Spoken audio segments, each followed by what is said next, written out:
Welcome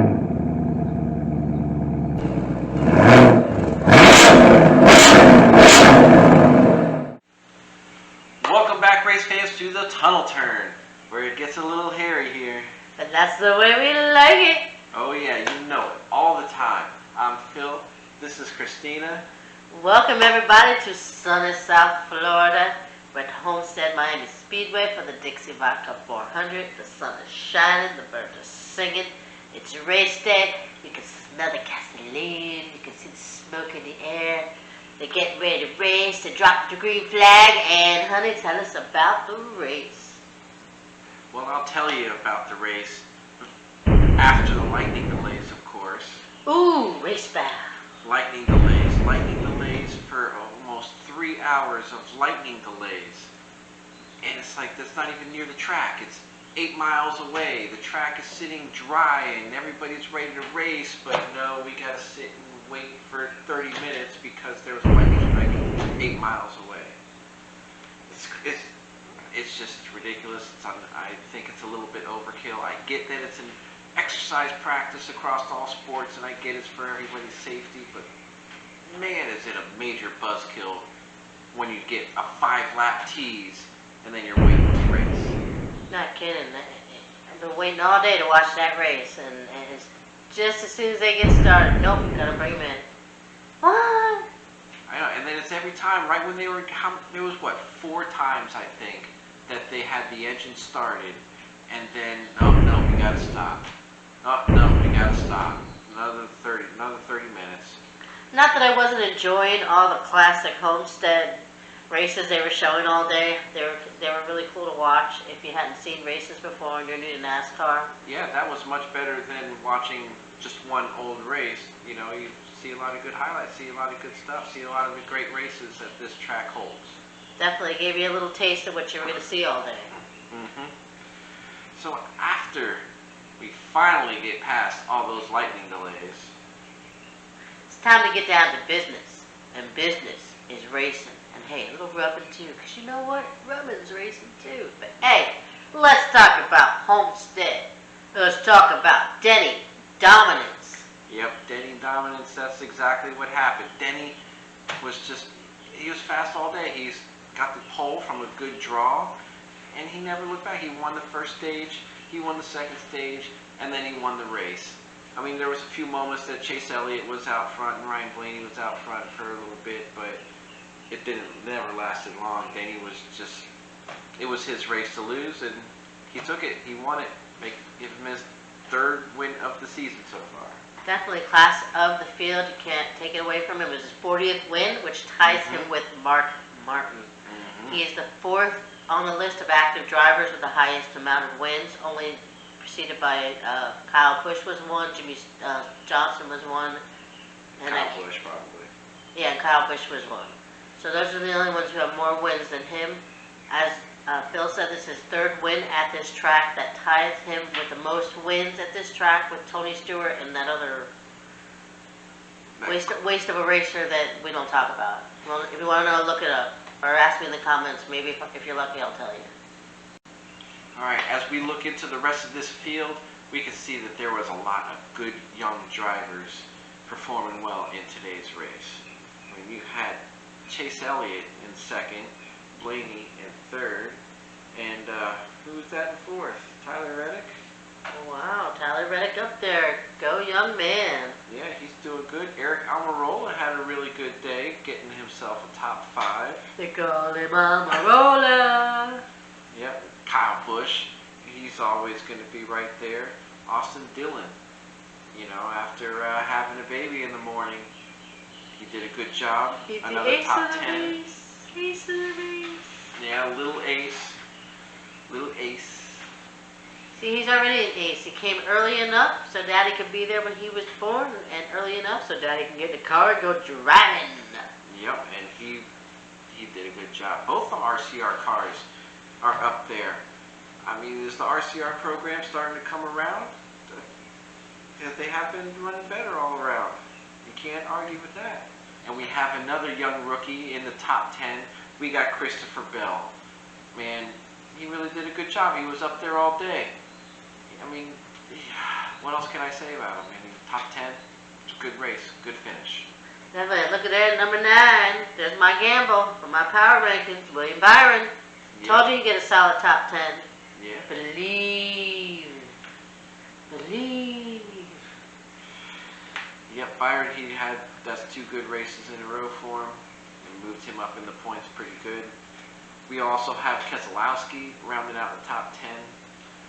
Moving a little bit deeper into the field, Truex finishing in 12th. I mean, that's a surprise. I thought for sure he would be up there. I know, he was your winner pick. I don't even know where my winner pick ended up. I mean, Joey, I don't know what happened to Joey Logano. I know he had something in the pits, and that was it for his day. Yes, he just fell off the map. I guess that little dent on the bumper did more damage than I thought it would. I mean, Bubba Wallace in 13th isn't really a bad finish. That's 2 nice races in a row for him. Bubba! Yep, and Jimmy Johnson down in 16th. I didn't even see him at all. It's like he wasn't even there today. And Alex Bowman, and he was freaking up, he was up front all day. And then where'd he go? 18th? Wow. Yeah, he must have had a bad set of tires at the end because he was up there in the first 2 stages, and he just fell off the map. Wow. It's pretty crazy. And you wonder why I keep leaving him off of power rankings. Well, Man, these days you'll wake up and not put them on yours. well. And then finally you got Eric Jones sitting there. He was also in the top 10 at the end of the race, but he had a tire issue and he had to come in. Bad luck. That's racing, right? Well, it's racing. Oh, I'm sorry, bad luck is racing. Well, all right, there's your results. You know, now that brings us into the point standings here after 12 races so far this season. I know, it's crazy that we're 12 races in. It feels like we should be, giving out the championship cup and doing the victory laps, because Homestead's usually the championship race. Yeah, usually after Homestead, you're not looking at points anymore. Right, You're crowning the guy. Yep, season's over. But it's June, it's race 12. We got a whole new season. Kevin Harvick right now is on top, but his lead has dropped drastically over the last week. It is now only 8 points over new second place Chase Elliott.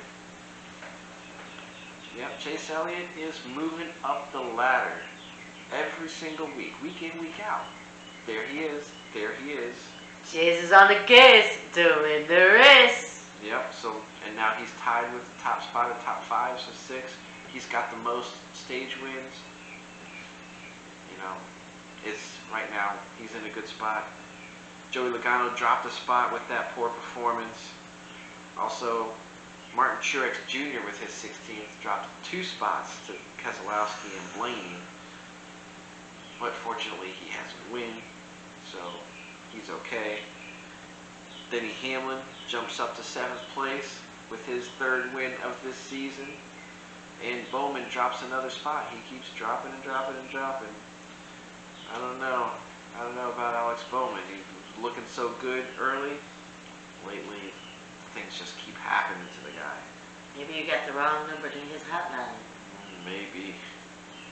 Kyle Busch and Kurt Busch, they seem to stay right at 9 and 10 almost every week. That's where they're at, 9 and 10. Johnson and Boyer, they stay 11th and 12th right there where they're at. They're in a comfortable spot points-wise. So, and they're right there. Boyer probably going to fade away just like he does on the racetrack. That's Boyer's style. Fading away. Yep.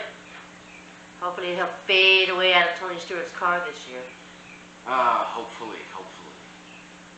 Fingers crossed. Alright, now we'll take a look into the bubble. Thanks to his top 5 performance, Eric Almirola, he's looking pretty comfortable right now. Matt DiBenedetto with his 14th place finish keeps him in his 14th place position in the points. How does that work out? Sounds good to me. William Byron with that really good performance improves another spot. He's now in 15th, climbing his way back in there after a few rough shots. That's my gamble, paying off. And Austin Dillon with his top 10 gets back in the top 16. And Eric Jones is the one that suffers here as he falls back 3 spots. Ouch. Tyler Reddick is getting closer with his, as we said, he had a really good performance today. He was up there. He was fast. Honey, he could have won. I mean, he was all over the place. I mean, nobody had the speed for Denny. But the top 4 cars, the times they were running at the end of the race, it was so close. Anybody could have won that race, but they're just, at the end of the day, had nothing for Denny. Yeah. But still, very impressive for that young man. Mm-hmm. Let's get to the playoff points. Playoff points with Denny's dominant performance. He just bought himself another 7 points and bought himself the top of the playoff standings. Well, like we said earlier, he's got his 40th career win today, which ties him with Mark Martin.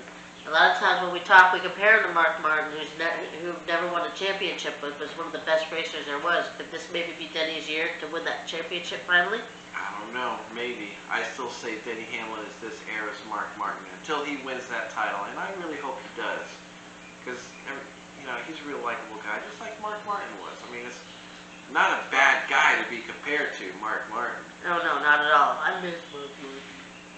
Right, other than the lack of a championship. Joey Logano still holding right there with 13. He's still in his good spot. We got Brad Keselowski right there, Harvick right there, Chase right there. Bowman is still hanging in there, and Truex. We got these top guys going in, and with it being Talladega next week, yeah, you know what they're going to do. Why don't you tell us a little bit about Talladega? Ladies and gentlemen, boys and girls, children of all ages, let me introduce you to Talladega. If you have never seen a NASCAR race, this is the race you want to watch. Tune in, grab your popcorn. There's going to be dips, chips, chains, whips. I'm not talking about candle wax on the nipple or anything. Just a couple of 100 kids running around in their underwear, acting like complete animals. No, I'm just kidding. Race cars everywhere. Highway. 40 cars. All together. At 200 miles an hour. Yeah, it's craziness. I mean, you picture how it is on the highway when you're going maybe 80 miles an hour and there's a bunch of cars on the highway. Now imagine them being right there, bumper to bumper, door to door, no space, but going 190 miles per hour. Drafting on each other. It's insane, bumping into each other, and they're going 190 miles an hour. One slip, and it's craziness. You got the big ones. This is part of what makes this track so fun. Anything can happen at any time. Ooh, it's a lot of fun. Oh yeah, there'll be lead changes, bumping, banging, all over the place, front to back. Talladega is the place to watch because anybody could win at Talladega. Yep, so when is it on? It is on this coming Sunday. It's the Geico 500. It's on Fox at 3 p.m. Eastern Time. Yep, so make sure we'll make sure we see you there. I don't know how the heck I'm going to write a power rankings for Talladega. How do you write a top 10 for a track that anybody could win at? I don't know. I might just, since Talladega is a roll of the dice, I may just take some dice, let them roll, and see what numbers pop up. I'll put them together, a 1 and a 2. Okay, there's Ryan Blaney, number 1. I don't know what else I'm going to do. I'm at a loss. I need your help. Comment below. Give me your top 10. Help me out. I have no clue who to put in the top 10 this week. But I will have my Power 10 by race day, because you know what race day means. Race day means power rankings here. Oh yeah, power rankings every week. We're at Talladega this week, like we said, so we're doing our Talladega power rankings, obviously, on Saturday. So you'll have to make sure to watch for us on Saturday. And make sure you hit that little bell below so you get the notification. So as soon as we drop it, you get it. Absolutely. Please subscribe. Give us some love. Yeah, please give us those likes, subscribes, comments.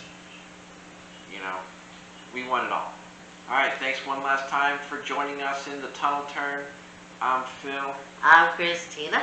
And until next time, have a good day. Bye.